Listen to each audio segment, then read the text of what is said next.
Corona के खिलाफ देश आज फिर एक बहुत बड़ी लड़ाई लड़ रहा है।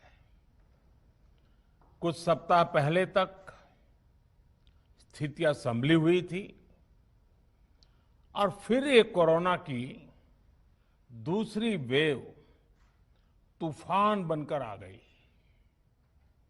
जो पीड़ा आपने सही है, जो पीड़ा आप सह रहे हैं, उसका मुझे पूरा एहसास है। जिन लोगों ने बीते दिनों में अपनों को खोया है, मैं सभी देशवासियों की तरफ से उनके प्रति संवेदनाएं व्यक्त करता हूं। परिवार के एक सदस्य के रूप में मैं आपके दुख में शामिल हूं। चुनौती बड़ी है, लेकिन हमें मिलकर अपने संकल्प, अपने हौसले और तैयारी के साथ इसको पार करना है।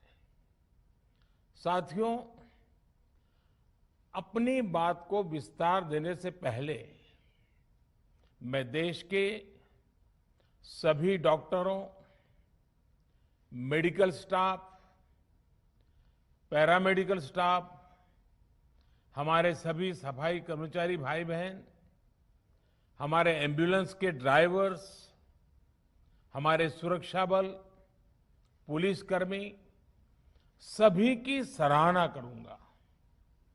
आपने कोरोना की पहली वेव में भी अपना जीवन दांव पर लगाकर लोगों को बचाया था।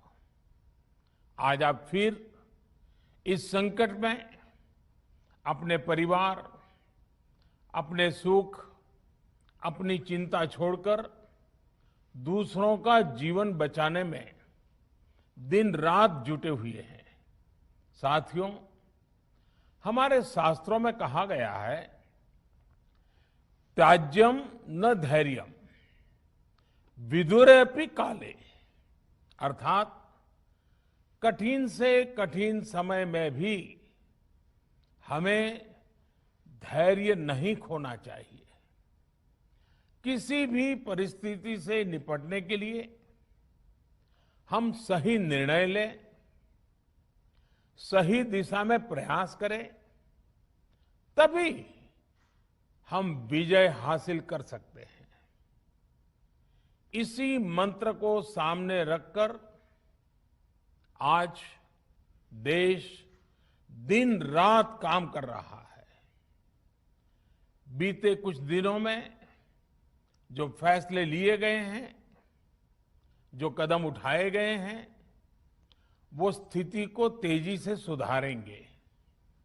इस बार कोरोना संकट में देश के अनेक हिस्से में ऑक्सीजन की डिमांड बहुत ज्यादा बढ़ी है। इस विषय पर तेजी से और पूरी संवेदनशीलता के साथ काम किया जा रहा है। केंद्र सरकार, राज्य सरकारें, प्राइवेट सेक्टर, सभी की पूरी कोशिश है कि हर जरूरतमंद को ऑक्सीजन मिले। ऑक्सीजन प्रोडक्शन और सप्लाई को बढ़ाने के लिए भी कई स्तरों पर उपाय किए जा रहे हैं। राज्यों में नए ऑक्सीजन प्लांट्स हो, 1 लाख नए सिलेंडर पहुंचाने हो, औद्योगिक इकाइयों में इस्तेमाल हो रही ऑक्सीजन का मेडिकल इस्तेमाल हो, ऑक्सीजन रेल हो, हर प्रयास किया जा रहा है। साथियों, इस बार जैसे ही कोरोना के केस बढ़े, देश के फार्मा सेक्टर ने दवाइयों का उत्पादन और बढ़ा दिया है। आज जनवरी फरवरी की तुलना में देश में कई गुना ज्यादा दवाइयों का प्रोडक्शन हो रहा है। इसे अभी और तेज किया जा रहा है। कल भी मेरी देश की फार्मा इंडस्ट्री के बड़े जो प्रमुख लोग हैं, उसके जो एक्सपर्ट लोग हैं, उनसे बहुत लंबी चर्चा हुई है। प्रोडक्शन बढ़ाने के लिए हर तरीके से दवाई कंपनियां की मदद ली जा रही है। हम सौभाग्यशाली हैं कि हमारे देश के पास इतना बड़ा मजबूत फार्मा सेक्टर है जो बहुत अच्छी और तेजी से दवाइयां बनाता है। इसके साथ ही अस्पतालों में बेड की संख्या को बढ़ाने का भी काम तेजी से चल रहा है। कुछ शहरों में ज्यादा डिमांड को देखते हुए विशेष और विशाल कोविड हॉस्पिटल बनाए जा रहे हैं। साथियों, पिछले वर्ष जब देश ने कोरोना के कुछ ही मरीज सामने आए थे, उसी समय भारत में कोरोना वायरस के खिलाफ प्रभावी वैक्सीन के लिए काम शुरू कर दिया था। हमारे वैज्ञानिकों ने दिन रात एक करके बहुत कम समय में देशवासियों के लिए वैक्सीन विकसित की है। आज दुनिया की सबसे सस्ती वैक्सीन भारत में है। भारत की कोल्ड चेन व्यवस्था के अनुकूल वैक्सीन हमारे पास है। इस प्रयास में हमारे प्राइवेट सेक्टर ने इनोवेशन और एंटरप्राइज की भावना का बेहतरीन प्रदर्शन किया है।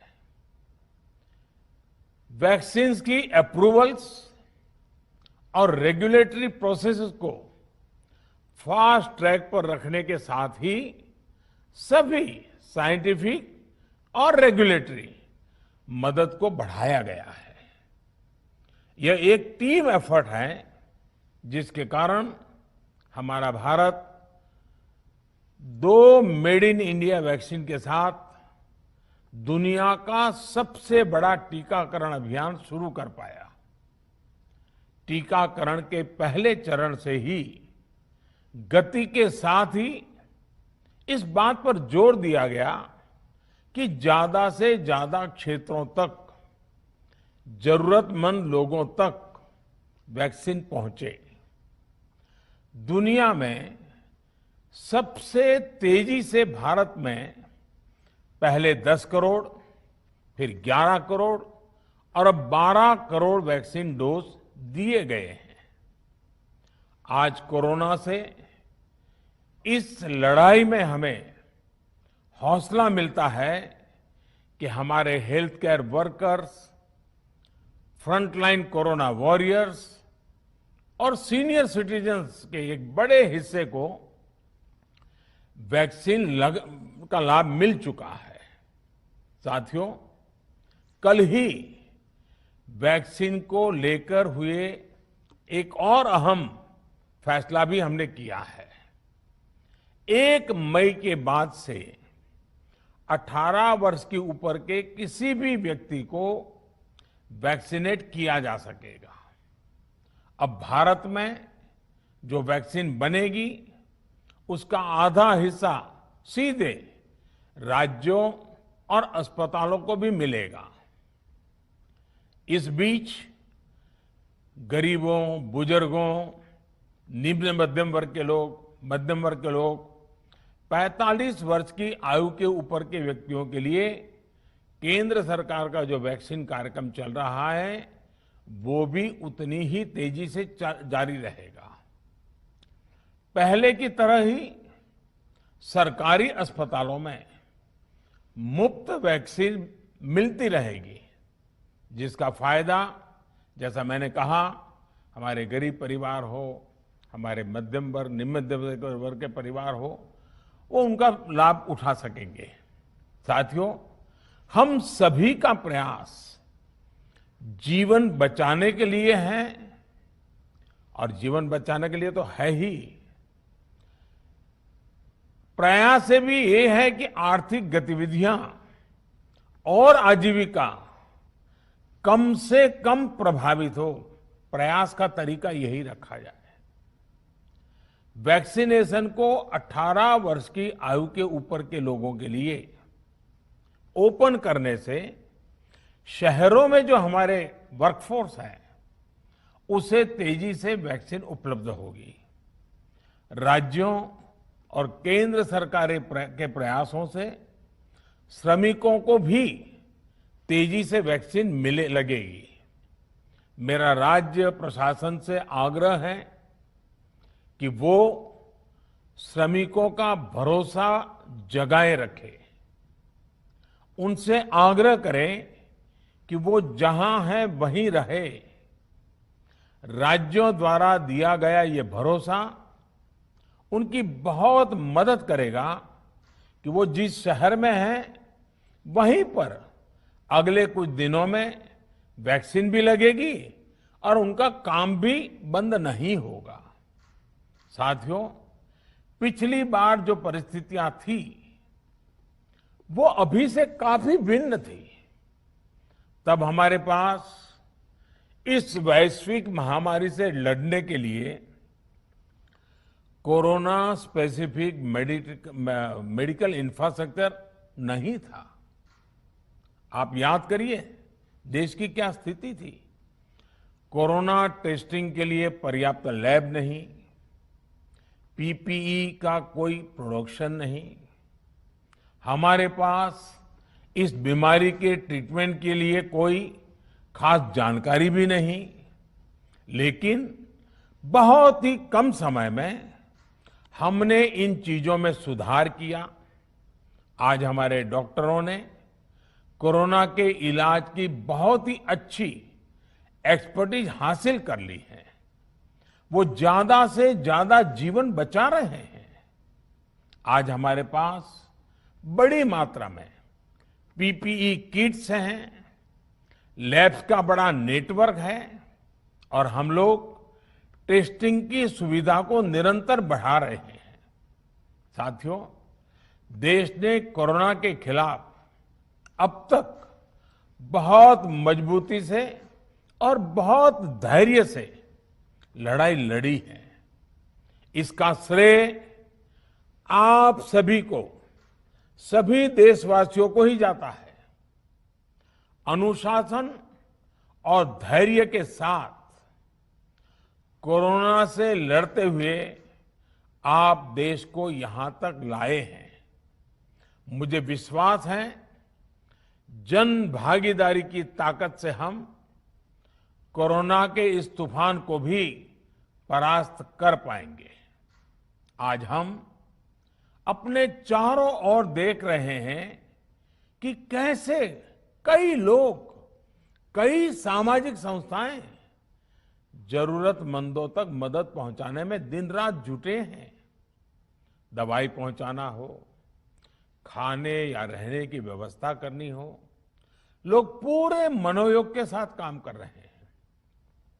मैं इन सभी के सेवा भाव को आदरपूर्वक नमन करता हूं और देशवासियों से अपील करता हूं कि अधिक से अधिक मात्रा में इस संकट की घड़ी में देशवासी आगे आएं और जरूरतमंदों तक मदद पहुंचाएं।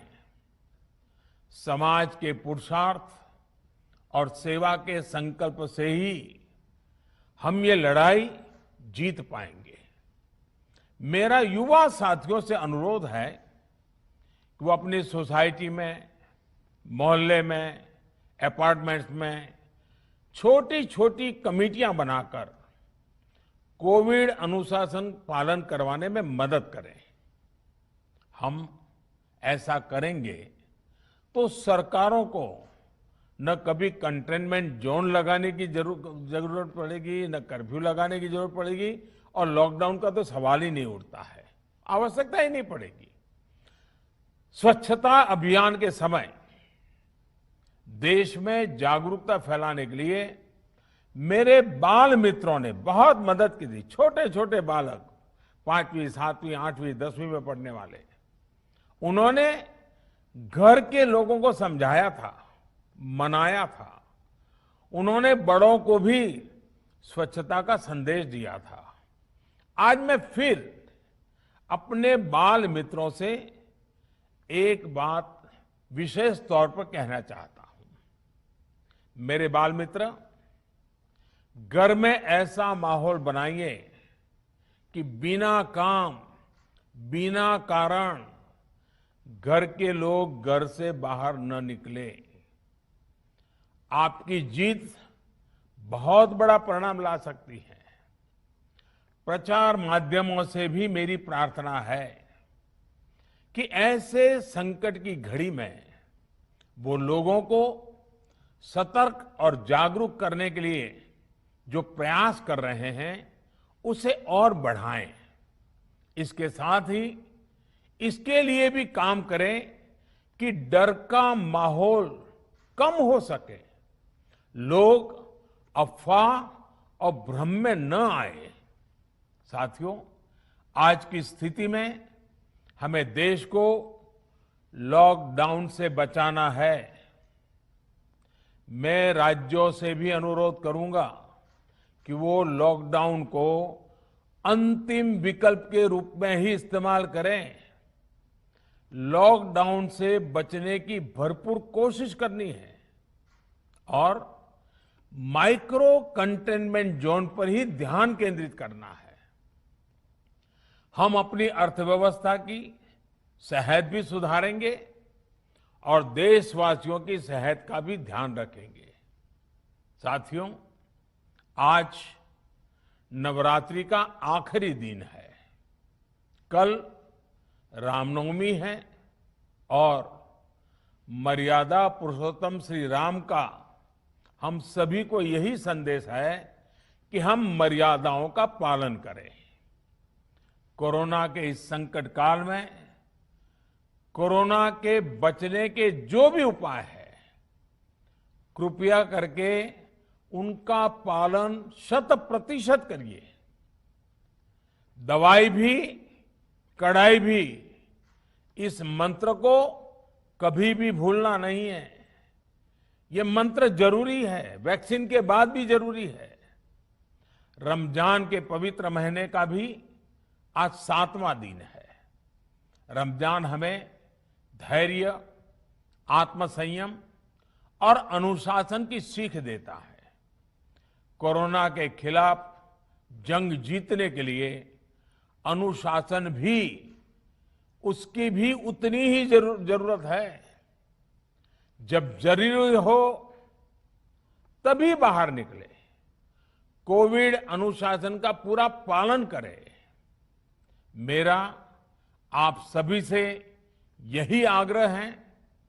मैं आपको फिर ये भरोसा देता हूं, आपके इस साहस, धैर्य और अनुशासन के साथ जुड़कर आज जो परिस्थितियां हैं उन्हें बदलने में देश कोई कोर कसर नहीं छोड़ेगा। आप सभी स्वस्थ रहें, आपका परिवार स्वस्थ रहे, इसी कामना के साथ मैं अपनी बात समाप्त करता हूं। आपका बहुत बहुत धन्यवाद।